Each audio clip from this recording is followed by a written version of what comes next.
Volta is open 6 days a week. For more information, you can go to voltaclimbing.com. Reporting from Trenton, I'm Dillon Holloway for ABC7 and Fox 22.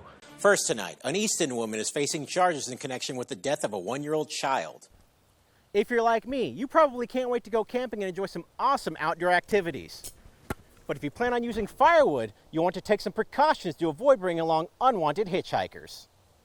The Hancock County Jail confirmed former gubernatorial candidate Elliot Cutler has been released from jail after posting a $50,000 bail. Deer season has just kicked off, which brings a lot of excitement for hunters in the state of Maine. Unfortunately, some are not adhering to the rules, and the Department of Inland Fisheries and Wildlife says they have a potential poacher on their hands. Maine State Police are investigating the death of a Washington County woman, which is now being ruled a homicide. Often in times of crisis, extra help is required. This is no different in the world of law enforcement.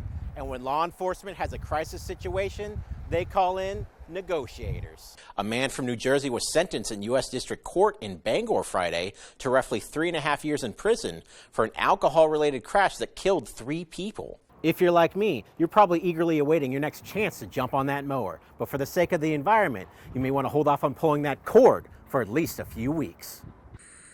Mainly Gallery is having its grand opening May 27th. Reporting from Belfast, I'm Dillon Holloway for ABC7 and Fox 22. Welcome back in, folks. Time for some sports news from around the state. First, let's hit the gridiron. Football season right around the corner. And in Bangor, Huston football opened up camp last week. All right, everyone, welcome into Double Take. I am Dillon Holloway. Alongside me, Tyler Cruz, of course.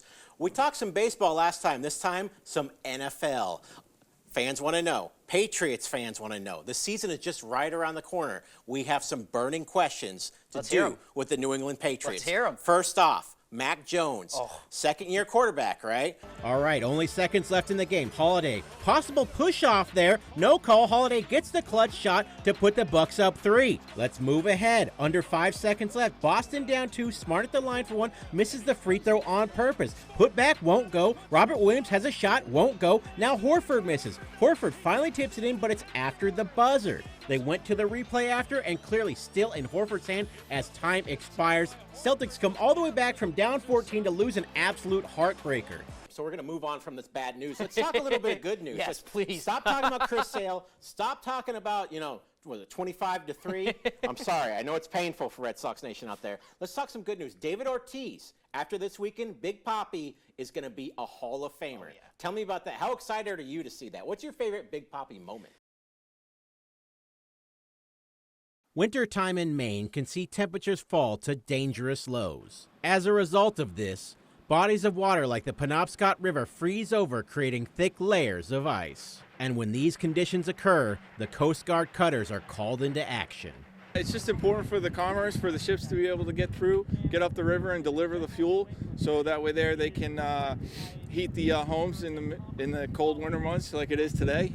The USCGC Bridle, Shackle, and Tackle were tasked with breaking up the thick ice on Thursday morning to help keep ship pathways clear to deliver heating oil to Mainers. Ryan O'Hare of the USCGC Bridle says if the ice is not kept in check, water levels can rise in the spring, resulting in possible flooding. He says Thursday's ice-breaking mission came with some cold challenges. On the way up, we had minus 14 with a wind chill of minus 43.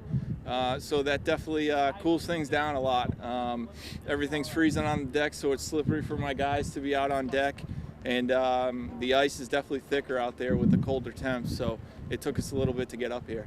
O'Hare says the goal of the operation was to cut the ice into small pieces so that it will flow south.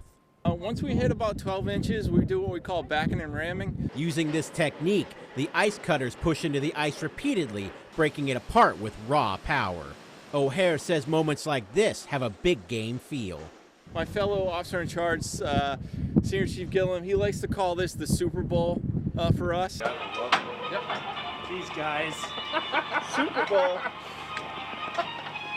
I like to consider it the Stanley Cup. I'm a hockey fan from New England. No matter which championship event you compare it to, the U.S. Coast Guard cutters have a deep passion for what they do. We're just out here having fun. We enjoy it. This is our job. This is what what we joined to do, and we just have a good time on here. Reporting in Bangor, I'm Dillon Holloway for ABC7 and Fox 22. University of Maine researchers, farmers, company vendors, and blueberry fanatics gathered in Jonesboro on Thursday for the UMaine Cooperative Extension's Wild Blueberry Field Day. Wild blueberry specialist Dr. Lily Calderwood says the day is a great chance for blueberry enthusiasts to learn new things, communicate with each other, and catch up. We have a great turnout today. I'm happy to see farmers from Mid-Coast made the trip all the way out here, and the Down East folks have also driven. You know, Washington County is a big place, so it's great to have the two groups meet, and they learn a lot from each other. And we also have a lot of the processors here and other stakeholders in the industry. Ed Hennessy has been blueberry farming since 1975, but says he still attends the annual field day to review techniques and meet the next generation of farmers. I was very surprised to see so many younger farmers here today. That's really good for the farming industry. Calderwood says the blueberry industry is huge in the state of Maine, and it's important to hold events like Wild Blueberry Field Day. She says there are around 40,000 acres of blueberries in the state, which are managed by just under 500 growers. Our farmers are incredibly hardworking and thoughtful people, and they really think about all the management that they do, regarding bees, regarding soil health. So they are here with really good intentions, and hopefully people appreciate that. Several topics were covered throughout the day, such as integrated pest management, crop management, drought management, and adaptation to climate change. When I asked Lily, Ed, and others how the day went, they all seemed to respond pretty much the same way. It couldn't have been any sweeter. Reporting from Jonesboro, I'm Dillon Holloway for ABC7 and Fox 22.